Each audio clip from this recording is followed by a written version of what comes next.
یا ایھا الذین آمنوا ادخلوا فی السلم کافۃ ولا تتبعوا خطوات الشیطان انہ لکم عدو مبین۔ اے ایمان والو، اسلام میں پورے کے پورے داخل ہو جاؤ اور شیطان کے راستوں پہ نہ چلو، یعنی اس کی ٹیپ ٹاپ فرق کرنے کے ساتھ اس کے وسوسے پہ عمل نہ کرو، بے شک وہ کھلا تمہارا دشمن ہے۔ فَإِن زَلَلْتُمْ، اگر تم پھسل جاؤ جمیع میں داخل ہونے سے، جبکہ تمہارے پاس واضح دلائل آ چکے کہ وہ حق پر ہے، تو بس جان لو فَاعْلَمُوا أَنَّ اللَّهَ عَزِيزٌ حَكِيمٌ، اللہ انتقام لینے والا ہے، تو کوئی شے بھی اس کے انتقام سے اس کو عاجز نہیں کر سکتی، وہ حکیم ہے اپنی کاریگری میں۔ هل ينظرون إلا أن يأتيهم الله في ظلال من الغمام والملائكة وقضي الأمر وإلى الله ترجع الأمور، کیا تم نہیں انتظار کرتے اسلام میں داخل ہونے سے منہ پھیرنے والو تم نہیں انتظار کرتے مگر یہی کہ اللہ کو کما جائے، یعنی جو اسلام میں داخل ہونے سے منہ پھیرتے ہیں وہ نہیں انتظار کرتے مگر اسی کا کہ اللہ کو کما جائے، جیسے کہ اللہ تعالیٰ نے خود فرمایا تیرے رب کا حکم آ جائے، یعنی اس کا عذاب آ جائے۔ فی ظلالین، صاحبانوں میں، جمع ظلہ، یہ ظلہ کی جمع ہے، بادل کے صاحبانوں میں تم پر اللہ کا عذاب آ جائے اور فرشتے آ جائیں اور وہ فیصلہ ہو چکا، یعنی ہلاک کرنے کا فیصلہ ہو چکا، اور اللہ ہی کی طرف امور لٹائے جائیں گے۔ ایک تو یہ ہے کہ ایمان والو اسلام میں پورے کے پورے داخل ہو جاؤ۔ نبی اکرم صلی اللہ علیہ وسلم فرمایا المسلم من سلم المسلمون من لسانہ و یدہ، مسلمان وہ ہے جس کی ہاتھ اور زبان سے مسلمان محفوظ رہیں، تو پورے کے پورے اسلام میں داخل ہو جاؤ، بلا وجہ آپ کی زبان سے کسی کو تکلیف نہ ہو، آپ کے ہاتھ سے کسی کو تکلیف نہ ہو۔ آج شرعی طور پر سزائیں بھی ہیں جن کو نافذ کرنا ضروری ہوتا ہے۔ اب کوئی کسی کا ہاتھ کاٹ دیتا ہے، کسی کا قتل کر دیتا ہے، مال لوٹ لیتا ہے، تو اب اس پہ جو اس کو سزا ملے گی تو اس کی بات نہیں ہے، یہ تو لازم ہے، اس کا حق اس نے جو ہے نا مارا ہے یا اس کو اس کے جسم کو تکلیف دی ہے، اس کی ذات پہ حملہ کیا ہے، یہ اور پھر غیر شرعی طور پر اسے تکلیف دینا یہ تو جائز نہیں ہے، جائز نہیں ہے۔ اعمال جو ہم پہ لازم ہیں ان کو ہم نے کرنا ہے، اخلاقیات اس کے اوپر عقائد ہے، تو پھر اعمال اور اخلاق سب کو جو ہے ہم نے ادا کرنا ہے۔ تو مسلمان کامل مسلمان جس کی ہاتھ اور زبان سے مسلمان محفوظ رہے، یا ہاتھ اور زبان کا ذکر کیا حدیث پاک میں، باقی اعضاء کا ذکر نہیں کیا، اس لیے کہ ہاتھ اور زبان سے زیادہ تکلیف دی جاتی ہے، ہاتھ زیادہ اٹھتا ہے اور زبان تو بہت تیز چلتی ہے، تو جب ہاتھ اور زبان سے تکلیف دینے سے منع فرمایا تو باقی اعضاء سے کیسے دے سکتا؟ اور ان کا ذکر بھی اس لیے کیا کہ کثرت سے تکلیف ان سے دی جاتی ہے۔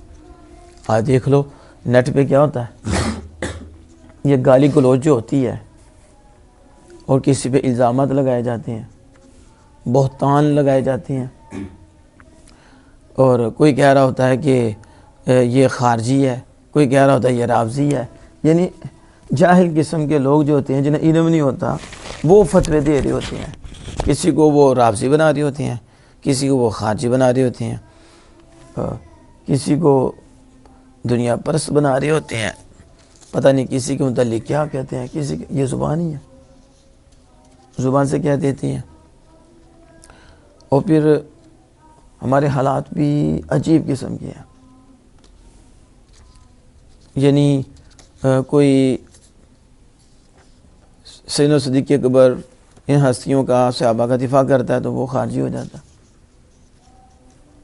اور جو اہل بیت کا اطہار کا دفاع کرتا ہے تو وہ رافضی ہو جاتا، حالانکہ رافضی رفض اس چیز کا نام ہی نہیں، اور نہ ہی خارجیت اس چیز کا نام ہے، رفض تو صحابہ کے بغض کا نام ہے، رافضی وہ جو صحابہ سے بغض رکھتا ہے، صحابہ کو گالیاں دیتے ہیں، اور خارجی وہ ہے جو اہل بیت اطہار کا دشمن ہے، اہل بیت اطہار سے بغض رکھتا ہے۔ تو اہل سنت و جماعت تو وہ ہیں جو صحابہ رسول سے بھی محبت کرتے ہیں اور آل رسول سے بھی محبت کرتے ہیں، ان زبان کا ادب و احترام کرتے ہیں، اس لیے کہ یہ سارے رسول اللہ کے ہیں۔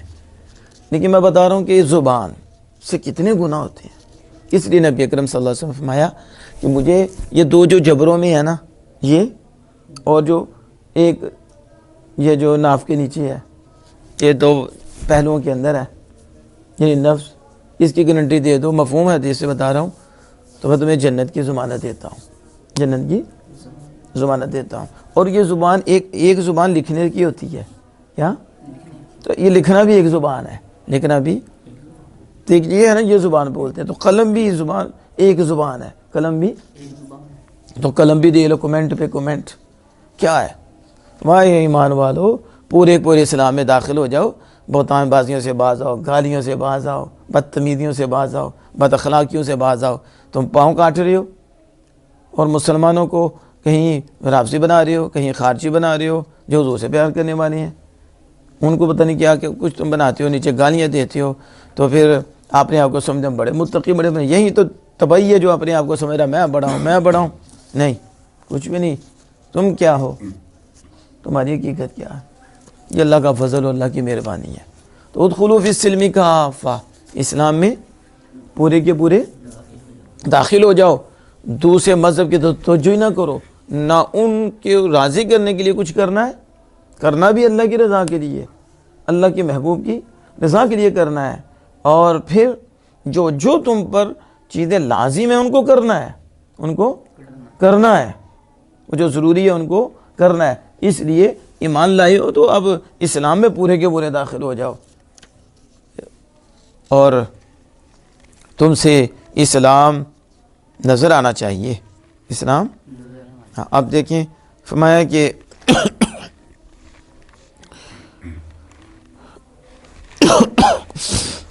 تم اسلام کو چھوڑ کر، یعنی اسلام میں داخل نہ ہونے سے، اسلام میں داخل ہونے سے منہ پھیرنے سے، صرف اس انتظار میں ہو کہ اللہ کا عذاب تم پہ آ جائے، اور پھر وہ صاحبان بھی ہوگا، میں نے بتایا وہ رحمت کی صورت میں ہوگا، رحمت کی صورت میں ہوگا، تو فرشتے بھی لے کر آئیں گے، ایسے رحمت کی صورت میں ہوگا، ان پہ عذاب اللہ پاک محفوظ رکھے، اور سارے کام اس کی طرف لوٹائے جائیں گے۔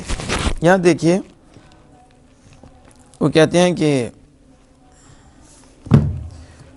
یہ جو فرمایا کہ سارے کام اس کی طرف لوٹائے جائیں گے، کس میں؟ بنا للمفعول بھی ہے، بنا بالفاعل بھی ہے، یعنی یہ مبنی للمفعول یعنی ترجعو، اور فاعل ترجعو، دونوں طرح ہیں۔ پھر وہ جزا دے گا، وہ جزا دے گا، اس پر جزا دے گا، جو کریں گے اس پر بھی انہوں نے کیا ملے گی؟ ہاں، سارے معاملہ، سارے امور اللہ کی طرف لوٹیں گے، پھر اللہ پاک اس پر جزا دے گا، یہ ثواب کے ساتھ بھی ملے گی، عذاب کے ساتھ بھی ملے گی۔ اس کے ساتھ مصنف نے اشارہ کیا ایک سوال کے جواب کی طرف، ایک سوال کا جواب ہے، اس کی طرف مصنف نے اشارہ کیا ہے۔ اس کی تقریر یہ ہے کہ یہ بات تو معلوم ہے کہ کل امر لا یرجع الی اللہ، ہر کام اللہ کی طرف لوٹے گا، یہ تو یہ سب کو معلوم نہیں ہے، ہر کام کس کی طرف لوٹے گا؟ اللہ کی طرف لوٹے گا، یہ تو چیز جانی ہوئی ہے۔ پھر یہ جو فرمایا کہ سارے کام اسی کی طرف لوٹائے جائیں گے، اس تنبیہ سے، تنبیہ کی کیا وجہ ہے؟ اس تنبیہ کی، یہ خبردار کرنے کی وجہ کیا ہے؟ کہتے ہیں جواب کا جو حاصل ہے وہ یہی ہے کہ اس سے مراد مخلوق کو خبر دینا ہے، اس سے مراد مخلوق کو کیا خبر دینا ہے؟ کہ اعمال کی بنیاد پر، یعنی عقیدہ اعمال پر جزا دی جائے گی، ثواب کے ساتھ اور سزا کے ساتھ۔ کس کے ساتھ؟ یہ عبارت لانے کا مقصد ہی ہے کہ مخلوق کو خبر دینا ہے کہ سارے کام اس کی طرف لوٹائے جائیں گے، یہ تو سب کو معلوم ہے، تو کیوں ذکر کیا کہ سارے کام اللہ کی طرف لوٹائے جائیں گے؟ مطلب یہ ہے کہ تم اچھے عمل کرو گے تو اس پر ثواب ملے گا، یہ نہیں کہ ثواب نہیں ملے گا، اور جو برے کام کریں گے انہیں سزا ملے گی، جو کفر کرے گا تو پھر ہمیشہ جہنم میں رہے گا۔ یہ سارے کام اس کے ذریعے اٹھائے جائیں گے، تو پھر اس پہ جو اس نے جو کیا ہے وہ بھرے گا، پھر اس کو اس کا بدلہ دیا جائے گا، اس کے بعد اس لیے اس کو ذکر کیا ہے۔ اللہ جل وعلا فرماتا ہے سل بنی اسرائیل کم آتیناہم من آیت بینہ ومن یبدل نعمت اللہ من بعد ما جاءته فإن اللہ شدید العقاب۔ سل یا محمد صلی اللہ علیہ وسلم بنی اسرائیل تبکیتاً کم آتیناہم کم استفہامیت معلقۃ لسل من المفعول الثانی وہی ثانی مفعولہ آتینا وممیزها من آیت بینۃ ظاہرۃ کفلق البحر وانزال المن والسلوى فبدلوا کفرا ومن یبدل نعمت اللہ ای ما انعم به علیہ من الآیات لأنها سبب الہدایت من بعد ما جاءته کفرا فإن اللہ شدید العقاب۔ سل بنی، سوال کیجئے اے اللہ کے محبوب صلی اللہ علیہ وسلم بنی اسرائیل سے، اے اللہ کے رسول، یعنی خطاب رسول اللہ صلی اللہ علیہ وسلم کو ہے، اے اللہ کے رسول بنی اسرائیل کو خطاب کریں تبقیتاً، لاجواب کرنے کے لیے۔ کیا کرنے کے لیے؟ اس میں بھی ان کی کیا ہوگی؟ قباحت، شرمندہ کرنا، تو لاجواب کرنے کے لیے بنی اسرائیل سے سوال کریں۔ کس کے لیے کریں؟ لاجواب کریں۔ ہاں، ایک ہوتا ہے جواب لینے کے لیے، ایک ہے جواب ہی نہ دے سکیں، تو لاجواب کریں گے، پھر شرمندہ ہوں گے۔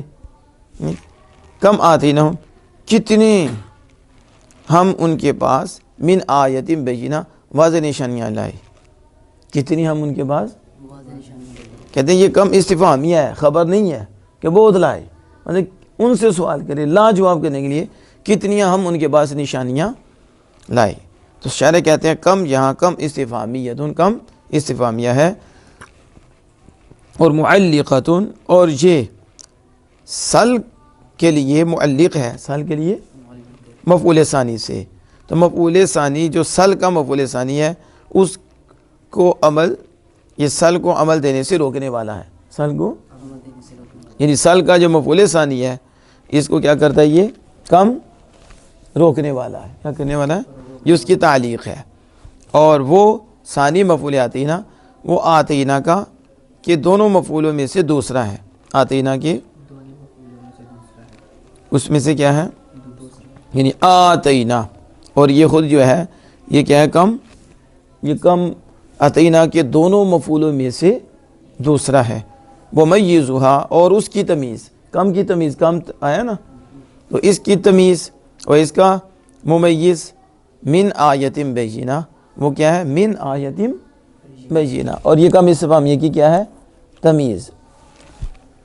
ظاہرتن، یعنی بینتن ظاہرتن، ظاہر آیتیں کتنی ہم ان کے پاس لائے، کفلق البحری، جیسے دریا کا پھاڑنا اور من و سلوہ کا اتارنا، پھر انہوں نے اس کو کفر کے بدلے لے لیا، تو انہوں نے اس کے بدلے کفر لے لیا، انہوں نے یعنی یہ ہم نے آیتیں نازل کی یہ تو انہوں نے کیا کر لیا؟ انہیں اس سے کفر لے لیا، اس کے بدلے کفر لیا، اور جو بدلے اللہ کی نعمت کو، یعنی ما انعم بہ، جو اللہ نے اس پر من الآیاتی نعمتیں کیں، تو وہ اس کے بدلے لے تو کیا کفر لے لے؟ تو کیونکہ یہ جو آیات ہیں سبب الہدایہ، یہ ہدایت کے سبب ہیں۔ کب؟ من بعد ما جاءتہ، بعد اس کے کہ ان کے پاس آ چکی، ان کے پاس کفرن، کیا کیا؟ ہاں، تو اللہ کی نعمت کو جو بدلے، یہ نہیں اللہ کی نعمت کو کفر سے، کیسے؟ فإن اللہ شدید العقاب، تو بے شک اللہ سخت عذاب دینے والا ہے۔ لہو، یہ آگے لہو ضمیر ذکر کی کہ کیونکہ اگر یہ اس کی خبر بنے گی تو اس کے لیے ضمیر کا لٹانا ضروری ہوتا ہے، ضمیر کا یہ پیچھے، کیونکہ اللہ اس کو سخت عذاب دینے والا ہے۔ واللہ تعالیٰ عنہ بالصواب۔